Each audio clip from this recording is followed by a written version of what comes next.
Maka atas penentuan Tuhan datanglah seekor ikan besar yang menelan Yunus, dan Yunus tinggal di dalam perut ikan itu 3 hari 3 malam lamanya. Saudaraku yang terkasih, kita pasti sudah familiar membahas tentang kisah Nabi Yunus, kan? Saya dulu sekolah minggu dengar kisah Nabi Yunus. Yunus ditelan ikan paus. Aduh, salah ternyata. Saya baca-baca ternyata ikan besar, ya kan? Saya tidak tahu sebesar apa, tapi saudaraku yang terkasih dalam nama Tuhan, kalau kita merenungkan kembali firman Tuhan, baca pelan-pelan, ternyata sebenarnya Yunus itu sudah pasrah, kan? Yunus sudah pasrah. Yunus sudah tidak mau lagi mengikuti perintah Tuhan. Karena kenapa? Karena dia tidak mau mengasihi orang yang berdosa. Panggilan Nabi Yunus adalah membawa berita pertobatan bagi bangsa, bagi orang-orang Niniwe. Jadi Yunus ingin mati ditelan ombak, tetapi atas penentuan Tuhan justru Yunus ditelan ikan. Berarti Yunus ditolong oleh ikan besar sebenarnya, ya kan? Gitu. Kalau kita baca pelan-pelan. Saudaraku yang terkasih dalam nama Tuhan Yesus Kristus, saya mengangkat satu tema ketika membaca teks ini adalah fokus pada Tuhan. Saudara, sudahkah kita fokus pada Tuhan? Kita melihat teks ini bahwa ternyata Yunus tidak fokus sama Tuhan. Yunus fokus pada dirinya sendiri.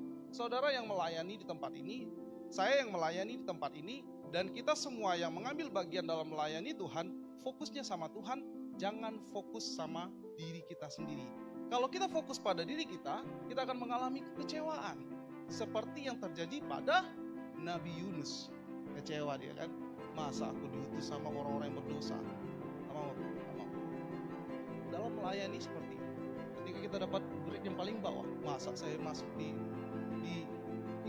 pelayanan yang seperti ini, nggak level, kan? Apalagi kalau dia sudah sampai tingkat yang paling atas, kan gitu. Kalau fenomena hamba Tuhan sekarang, semakin dia naik daun, ya kan, ya, papan atas itu kasih target berapa bayarannya yang berani sanggup bayar. Saudaraku yang terkasih, saya bukan menjunjung tinggi dosen saya yang namanya, walaupun dia nggak ada, ya kan, Pak Marlon itu. Saya lihat sendiri, saya tahu pelayanannya jauh sampai ke luar negeri, tapi ketika yang duluan nelpon dia di desa, dia datang ke desa. Yang kota ditinggal. Berarti fokusnya sama Tuhan, bukan sama materi. Dalam melayani Tuhan, fokusnya sama Tuhan. Jangan fokus yang lain-lain. Yang ada adalah kekecewaan yang kita temukan. Saudara pasti pernah mengalami kekecewaan ketika melayani Tuhan. Itu kita masih fokus sama diri kita. Kalau kita melayani Tuhan, nggak akan kecewa kalau kita fokusnya sama Tuhan. Mau diapain sama orang pun santai lah, kan gitu. Sebenarnya kita ketika mengikut Tuhan, fokusnya sama Tuhan. Maka saya mengangkat tema adalah fokus pada Tuhan. Banyak orang percaya saat ini gagal fokus, ya kan? Banyak orang percaya saat ini gagal fokus, gitu. Ketika mengikut Tuhan, orientasinya tidak pada kehendak Allah, orientasinya kepada kehendak dirinya. Apa yang menyenangkan hatinya, bukan apa yang menyenangkan hati Tuhan. Itu sudah gagal fokus, Bapak Ibu Saudara. Ketika kita melayani Tuhan, orientasinya kepada kehendak Allah. Ciri-ciri orang yang gagal fokus, pertama, orientasinya bukan lagi sama Tuhan, tetapi orientasinya kepada dirinya sendiri. Yang kedua, mulai meniadakan kehendak Tuhan. Yang ketiga, kecewa dan putus asa. Saudara, kalau kita kecewa, kalau kita putus asa, itu wajar, tapi jangan lebay, ya kan? Jangan sampai kayak Yunus, kan gitu, sampai udah lemparkan aku ke laut. Dan berikutnya kalau baca lagi, ketika dia berseru minta dikeluarkan di dalam perut ikan, dia dikeluarkan Tuhan, sudah, terus dikasih kesempatan melayani, terus bangsa Niniwe itu bertobat, balik lagi dosanya, kecewa lagi dia, kan, udahlah ambil nyawaku Tuhan. Ternyata Yunus ini agak baper, ya, nabi yang paling baper, bawa perasaan sekali. Saudaraku yang terkasih dalam nama Tuhan, Mungkin ada dari kita yang agak baper ya, tetapi tetaplah fokus sama Tuhan. Walaupun kita sedikit-sedikit baper, fokus sama Tuhan. Supaya kita dikuatkan. Kan? Ketika kita sudah mulai bawa perasaan, aku sakit sekali, ya fokus sama Tuhan. Supaya Tuhan menguatkan kita semua. Ketika kita melayani Tuhan. Saudara, kita semua punya kemampuan yang berbeda-beda. Kan? Kita semua punya skill yang berbeda-beda. Tetapi itu dari Tuhan. Saudaraku yang terkasih dalam nama Tuhan Yesus, hargai pemberian Tuhan dengan kita gunakan untuk pelayanan Tuhan sesuai dengan kemampuan kita masing-masing. Kalau semua tujuannya untuk memuliakan Tuhan, berarti orientasinya kepada Tuhan. Fokus pada Tuhan. Yunus adalah nabi yang dipilih Tuhan untuk menyampaikan berita pertobatan.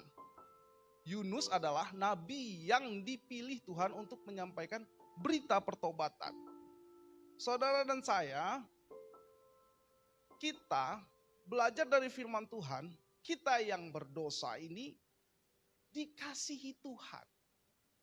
Berita pertobatan adalah mari berbalik kepada Tuhan. Engkau yang dulunya jahat, ayo balik lagi sama Tuhan. Tuhan masih menerima kita. Tuhan masih sayang sama kita.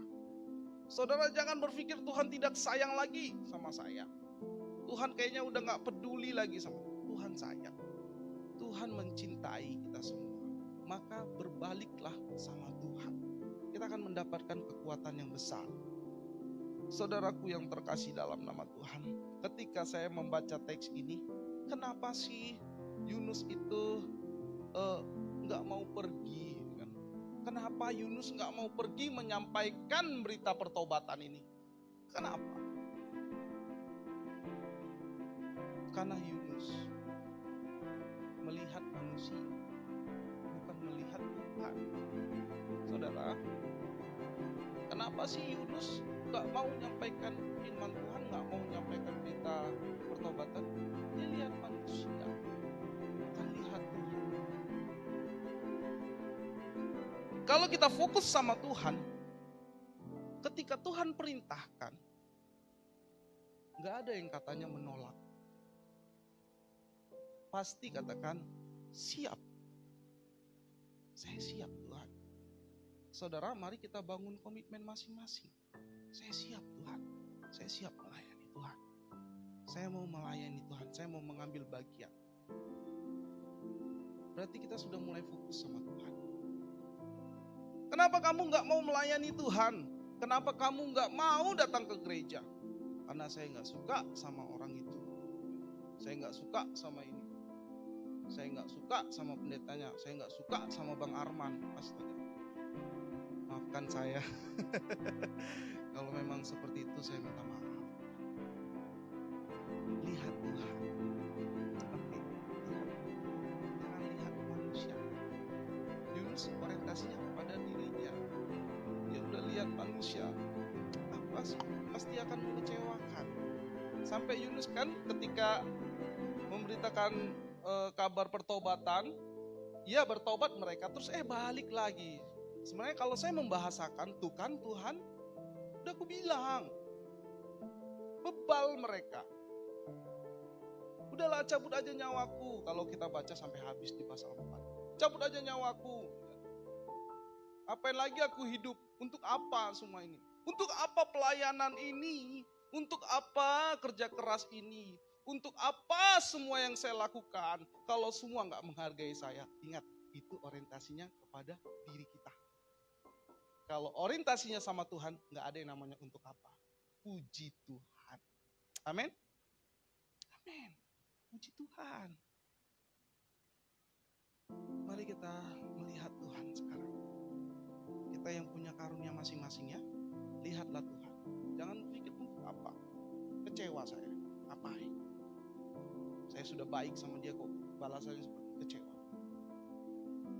Kita baik, kita mengasihi karena Allah yang baik sama kita. Itu bentuk ucapan syukur kita. Kenapa kita gak bisa baik kalau Allah itu baik sama kita? Itu doang. Karena melihat Tuhan yang baik. Jangan kita baik karena dia baik. tapi kita baik karena Tuhan baik. Amin. Kita baik karena Tuhan baik. Jangan kita baik karena dia baik. Terus kalau dia mengecewakan, nah kalau Tuhan tidak pernah mengecewakan, makanya kita baik karena Tuhan baik. Mau orang tuh kayak mana sama kita, udah bodo amat. Karena Tuhan tidak pernah mengecewakan, Tuhan akan kembalikan yang lebih baik lagi. Saudaraku yang terkasih dalam nama Tuhan Yesus, sama Tuhan itu jangan lihat yang lain-lain lagi. Orientasinya sama Tuhan, lurus, jangan bengkok ke kanan ke kiri. Lihat Tuhan. Jadi tidak ada yang kecewa-kecewa di sini, nggak ada yang marah-marah, stres-stres gitu, ilfil, apaan sih, gitu kan? Kalau anak muda sekarang tidak ada yang seperti itu lagi. Untuk apa Tuhan, ngapain aku ke gereja kalau saya dibully terus? Ada yang kayak gitu, karena dibully nggak mau ke gereja. Ada juga banyak hal lah. Untuk apa Tuhan? Fokus sama Tuhan supaya kita tidak kecewa, karena Tuhan tidak pernah mengecewakan kita. Saudaraku yang terkasih dalam nama Tuhan Yesus Kristus. Inti dari firman Tuhan inilah jangan gagal fokus. Amin. Inti dari firman Tuhan ini adalah jangan gagal fokus. Ketika kita datang ke gereja, itu fokusnya sama Tuhan. Saya cuma mau lihat Tuhan. Saya cuma pengen mengalami Tuhan. Makanya saya datang ke gereja. Udah berbulan-bulan masa COVID ini saya nggak pernah ke gereja, ya kan? Saya pengen mengalami Tuhan. Jadi ketika ke gereja harus alami Tuhan itu. Jangan sampai ke gereja itu hanya sebatas rutinitas. Saya sedih. Bahkan itu juga saya merefleksikan dalam kehidupan saya. Jangan sampai ketika saya berkhotbah, ketika saya menyampaikan firman Tuhan, saya tidak mengalami itu. Saudara dan saya, itu adalah tantangan bagi saya sendiri. Ketika menyampaikan firman Tuhan, jangan sampai aku gak mengalami itu. Orang mengalami tapi aku gak. Sedih itu. Bapak Ibu saudara terkasih dalam nama Tuhan Yesus, mari kita sama-sama fokuskan diri kita sama Tuhan. Karena kenapa? Kalau kita fokus sama Tuhan, kita tidak pernah kecewa. Amin. Amin. Semua talenta yang Tuhan berikan digunakan dengan baik. Hargai pemberian Tuhan. Saudara kalau dikasih sepatu nggak dipakai, lah itu rasanya kan. Saudara saya kasih misalnya apa gitu kan, terus nggak dipakai, rasanya sedih. Bagaimana Tuhan? Tuhan memberikan talenta yang luar biasa, suaranya haleluya, nggak mau dia singer asli. Itu nggak menghargai pemberian Tuhan. Hargai pemberian Tuhan ya. Mari kita bersama-sama fokus sama Tuhan. Jangan gagal fokus supaya kita tidak kecewa. Kita berdoa.